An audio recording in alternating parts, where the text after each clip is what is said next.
नर्मदेहार आम्ही आलोय केवट आश्रम भाडभूत हा आश्रम आणि समोर हे बघू शकता असं हे मयाचं मंदिर आणि समोरच असा सुंदर घाट हे मध्ये दिसते ते बेट एक बेट तयार झालंय मयाच्या मध्ये. सध्या मयाला भरती चालू आहे. हे बघा पाणी उलटं वाहत आहे. जे समुद्राला भरती येते तर वापस उलट्या दिशेने वाहतोय. सध्या मयाला भरती चालू आहे. समुद्राची भरती मयामध्ये आज बघितला आम्ही. तर आता सध्या आम्ही जवळजवळ भाडभूतमध्ये एक 45 किलोमीटर दूर आहोत समुद्रापासून. आणि असं हे मयाचं दृश्य हे मागे बघू शकता. तर तो बेट आहे, त्या बेटावर सुद्धा शेती होते आणि दोन्ही साईडला मया आणि मागे बेट. तर हे बघ महादेव मंदिरामध्ये आपण आलो आहे. खूप सुंदर असा गाभारा आणि बाहेर जर बघितलंय तर मंदिराचं नक्की काम चालू आहे आणि समोरच मया वाहते. खूप सुंदर असं मयाचं दृश्य इथून दिसतंय. खूप विशाल अशी मया इथे आहे. मध्ये हा सुंदर असं हे देवस्थान.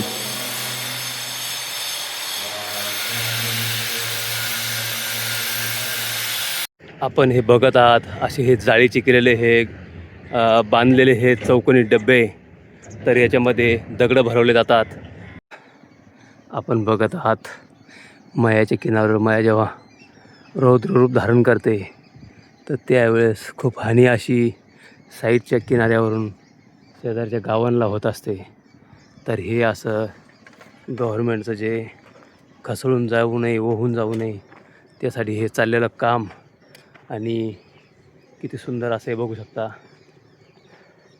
हे लोखंडी तुमच्या जाळीमध्ये दगड पॅक आहे आणि ते याच्यामुळे होतं असं की जी मजबूती वाढते, हे वाहून जात नाही आणि जो खसळून जाण्याचा जो धोका आहे ते धोका इथं संपतो. तर हे आम्ही मागच्या भाडभूजपासून येतो आहे. तर हे काम सारखं चालू आहे. रोडही चालू आहे आणि हे कामसुद्धा इथं सुरू आहे. तर आम्ही आता भरूचमध्ये आहोत. तर बघू शकता हे मागे गेलेले हे 2 पूल आणि इथं सुद्धा नहीं फोटो नहीं, ये देख रहा हूँ पत्थर का काम चल रहा है ना, तो ये ले रहा हूँ. आपका फोटो नहीं लेंगे बाबा, ये काम चल रहा है इसका फोटो ले रहा हूँ. महाराष्ट्र. तर आपण बघतायत हे असं काम. ये काय के लिए चल रहा है ये बनाने का? ये नर्मदा का बाढ़ आएगा ना तो इधर नहीं खुदेगा. इधर खुदेगा नहीं तो ये बहुत नुकसान कर जाता है इधर. तर आपण बघू शकता माया जेव्हा अकराळ रूप घेते तर तेव्हा इकडं हे जमीन खापून पूर्ण इकडं शहरामध्ये पाणी येतं आहे. तर असं हे काम चालू आहे मयाच्या किनाऱ्यावर. आपण बघत आहोत भरूच. क्या बोले बाबाजी? महाराष्ट्र. तर आम्ही भरूचमध्ये चालतो आहे. भरूच नर्मदेहार. आम्ही आत्ताच इथं दुपारची भोजन प्रसादी घेतली आहे. श्री त्रिगुणितीय ध्यान सेवा आश्रम कुकरवाडा रोड भरूच. तर इथे हा आश्रम आहे. खूप सुंदर असं मंदिर हे सिद्धनाथ महादेव मंदिर आहे. तर खूप सुंदर असा आश्रम बघू शकता. खूप सुंदर अशी सेवा बाबाजींनी इथे केली. आत्ताच कामनाथ महादेव मंदिर भरूच इथे आलो आहे. दुपारचे 2:30 वाजले. मंदिर बंद आहे. मयाच्या तीरावरती हा आश्रम आहे. इथे मागे बघतोय आपण. तर मैया कामनेश्वर महादेव मंदिर भरूचच्या मेन तीर्थामधलं हे एक मंदिर आहे. खूप सुंदर असं इथं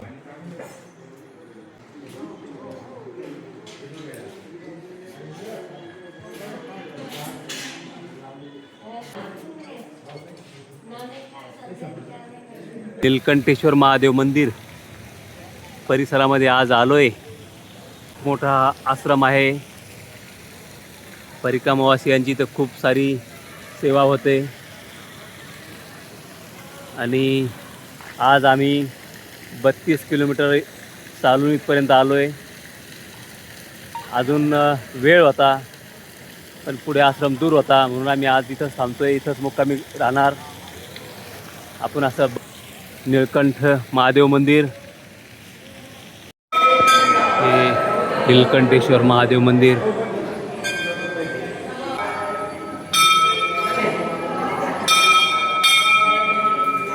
शाळेची सहल आली आहे. ह्या मंदिराचा थोडासा इतिहास असा आहे की समुद्रमंथन ज्यावेळेस झालं होतं त्यावेळेस भगवान भोलेनाथांनी ते विष प्राशन केलं होतं.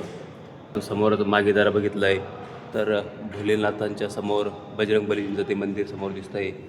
सुंदर असं ते मंदिर. इथं जर जवळ बघितलं आपण तर ह्या मंदिराला झाडेश्वरसुद्धा नाव आहे, कारण की ते जवळच झाडेश्वर हे गाव आहे. पौराणिक महत्त्वाचं असं समजलं जातं. जेव्हा भगवंत भोलेनाथने क्षीरसागर मंथन झालं होतं त्या दौरान हलाहल विष पिऊन सृष्टीची म्हणजे पृथ्वीची रक्षा केली होती. तर त्या कारणास्तव हे निळकंठेश्वर महादेव असे हे नाव ह्या मंदिराचं ह्या भोलेनाथ बाबांचं पडलं आहे. याचं पौराणिक महत्त्व हे असं खूप सुंदर असं हे मंदिर आहे. तर आपण इथं शिवजींचे हे नामस्मरण केलेले आहे. असे 108 हे नामस्मरण आहे. खूप पौराणिक असं हे मंदिर, त्याचं आज आपण दर्शन घेऊन चालतोय. नर्मदे हा